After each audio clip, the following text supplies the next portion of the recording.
Peter Pan, aka Peter Pan and Wendy, by J.M. Barrie. Chapter 15. Hook or Me This Time.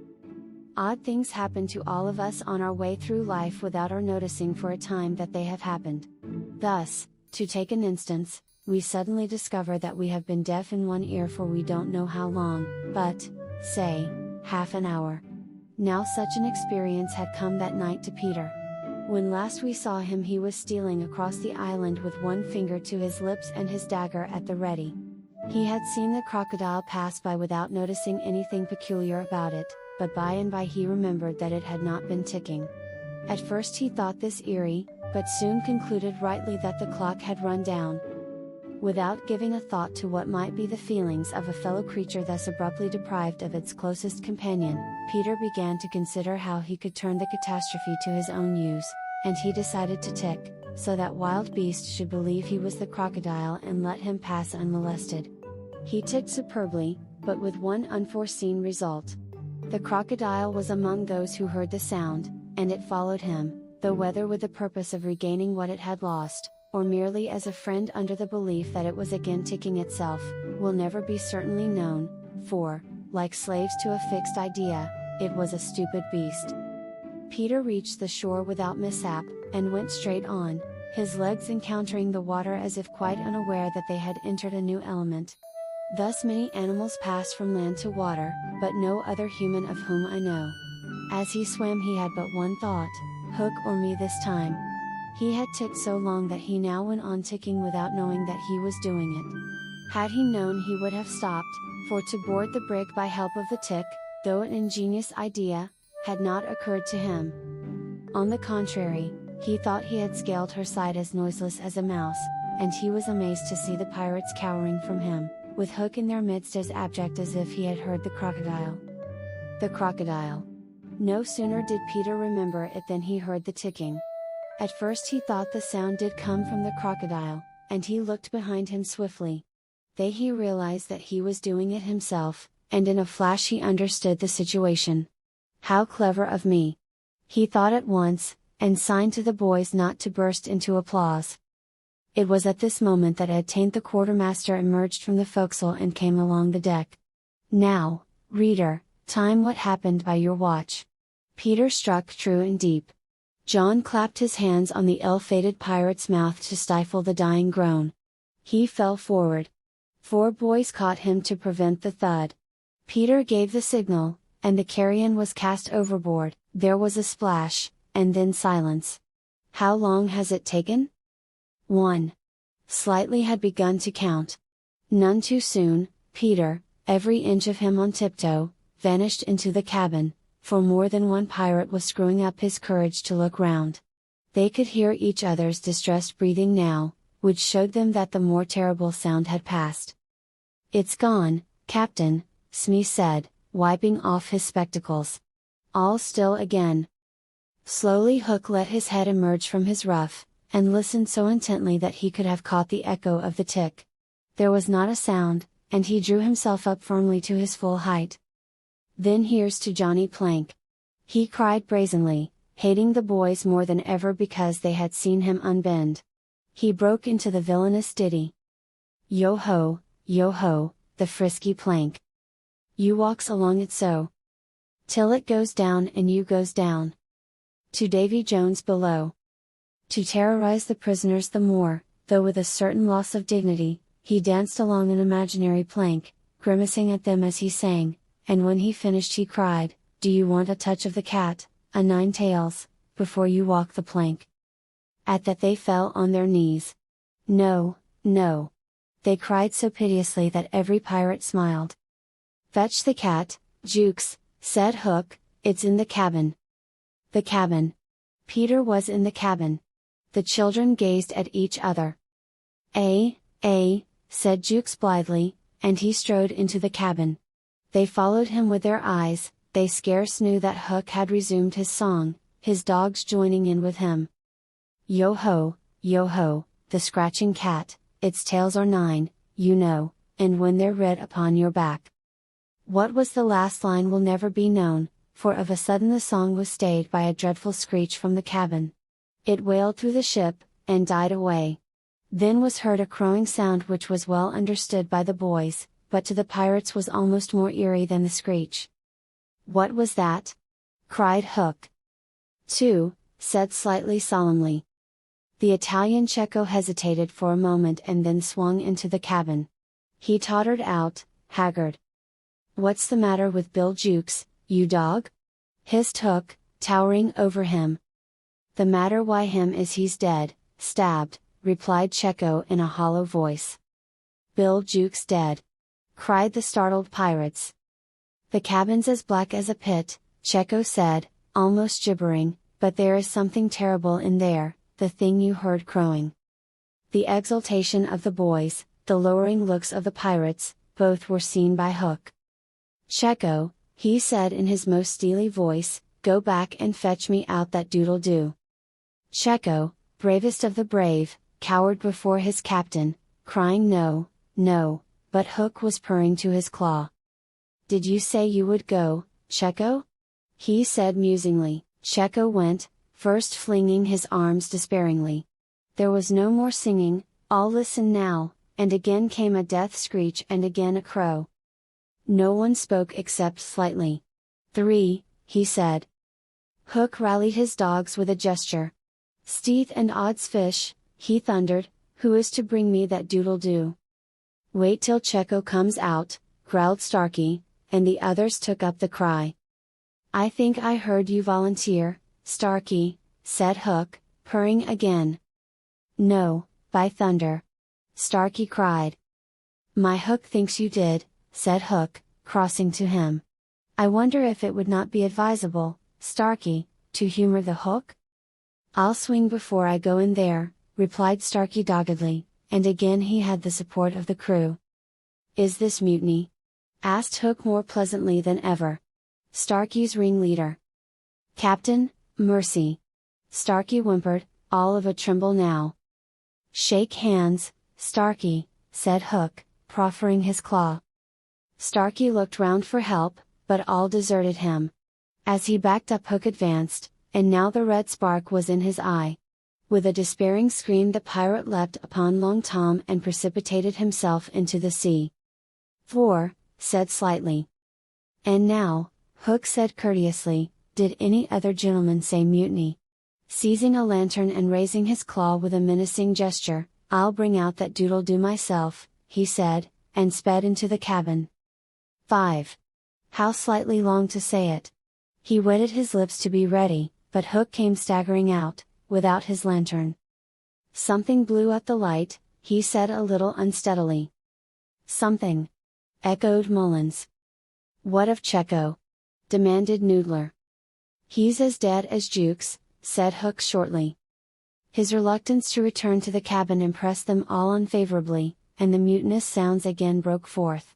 All pirates are superstitious, and Cookson cried, "They do say the surest sign a ship's accursed is when there's one on board more than can be accounted for." "I've heard," muttered Mullins, "he always boards the pirate craft last. Had he a tail, Captain?" "They say," said another, looking viciously at Hook, "that when he comes it's in the likeness of the wickedest man aboard." "Had he a hook, Captain?" asked Cookson insolently, and one after another took up the cry, "The ship's doomed." At this the children could not resist raising a cheer. Hook had well nigh forgotten his prisoners, but as he swung round on them now his face lit up again. "Lads," he cried to his crew, "now here's a notion. Open the cabin door and drive them in. Let them fight the doodle-doo for their lives. If they kill him, we're so much the better, if he kills them, we're none the worse." For the last time his dogs admired Hook, and devotedly they did his bidding. The boys, pretending to struggle, were pushed into the cabin and the door was closed on them. "Now, listen!" cried Hook, and all listened. But not one dared to face the door. Yes, one, Wendy, who all this time had been bound to the mast. It was for neither a scream nor a crow that she was watching, it was for the reappearance of Peter.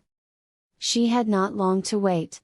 In the cabin he had found the thing for which he had gone in search, the key that would free the children of their manacles, and now they all stole forth, armed with such weapons as they could find.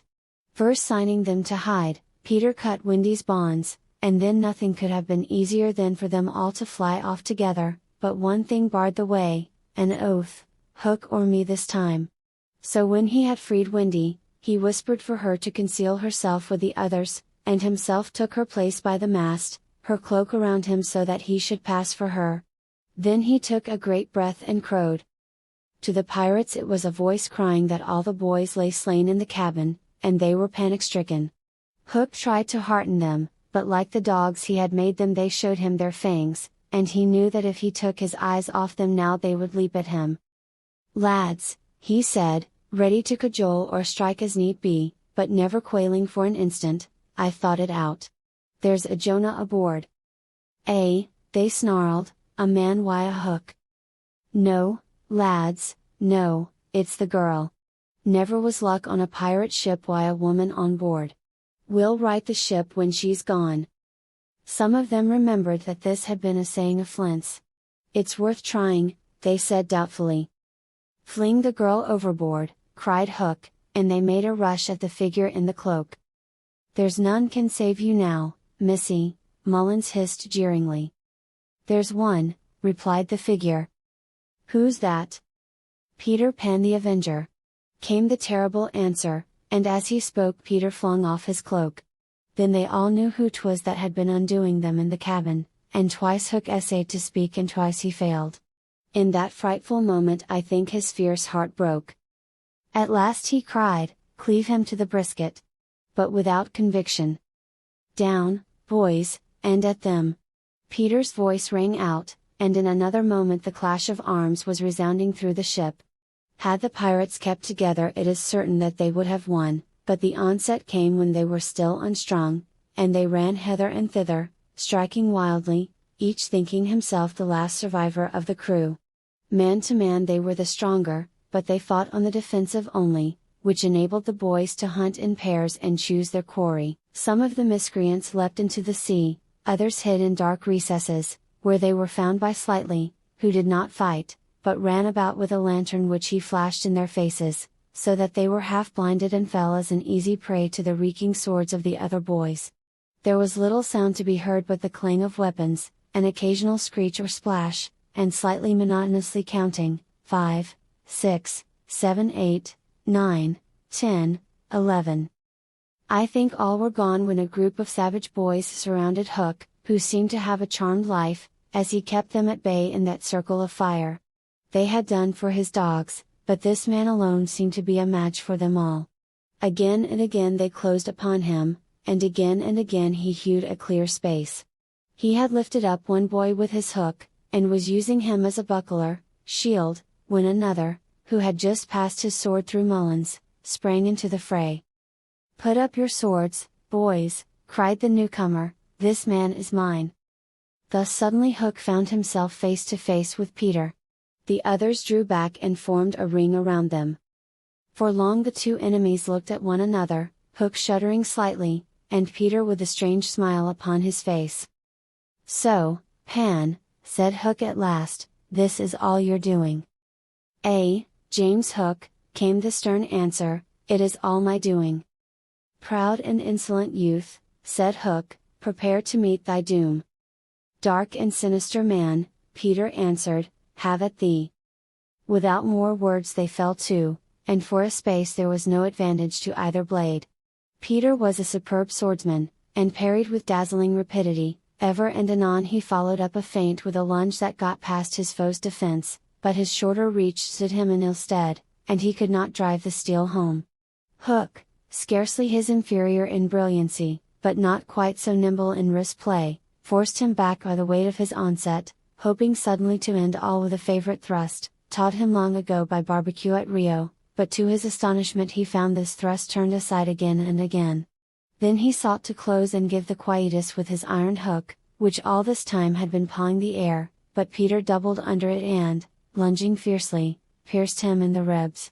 At the sight of his own blood, whose peculiar color, you remember, was offensive to him, the sword fell from Hook's hand, and he was at Peter's mercy. "Now!"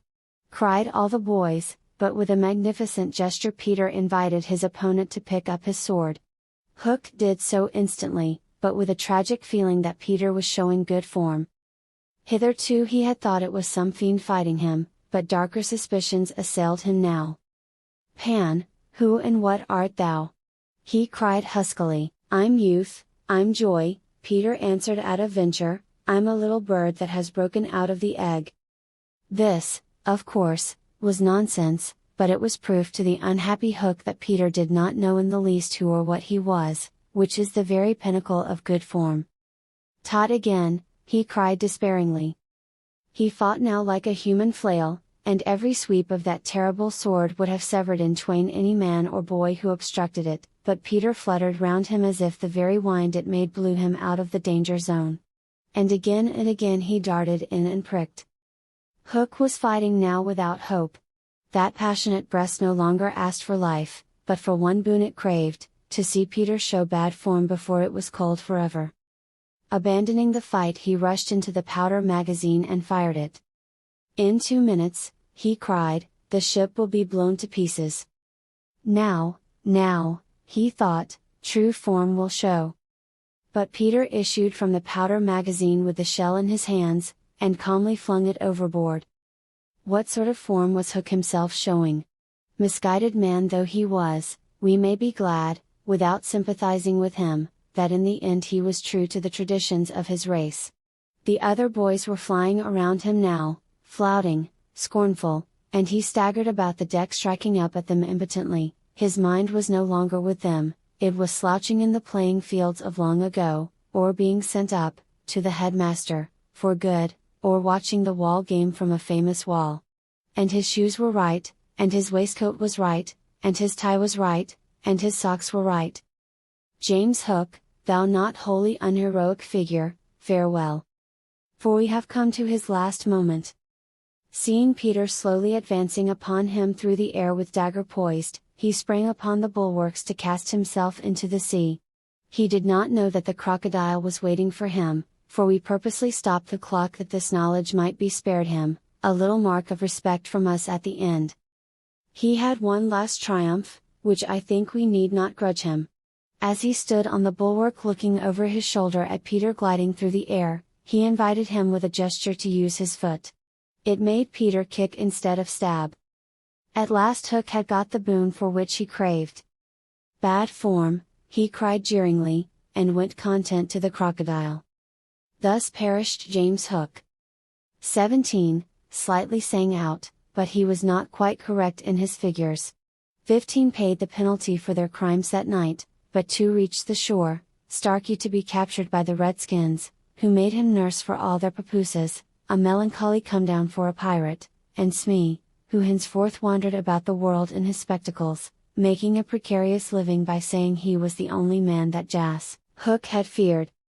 Wendy, of course, had stood by taking no part in the fight, though watching Peter with glistening eyes, but now that all was over she became prominent again. She praised them equally, and shuddered delightfully when Michael showed her the place where he had killed one, and then she took them into Hook's cabin and pointed to his watch which was hanging on a nail. It said 1:30. The lateness of the hour was almost the biggest thing of all. She got them to bed in the pirates' bunks pretty quickly, you may be sure, all but Peter, who strutted up and down on the deck, until at last he fell asleep by the side of Long Tom. He had one of his dreams that night, and cried in his sleep for a long time, and Wendy held him tightly.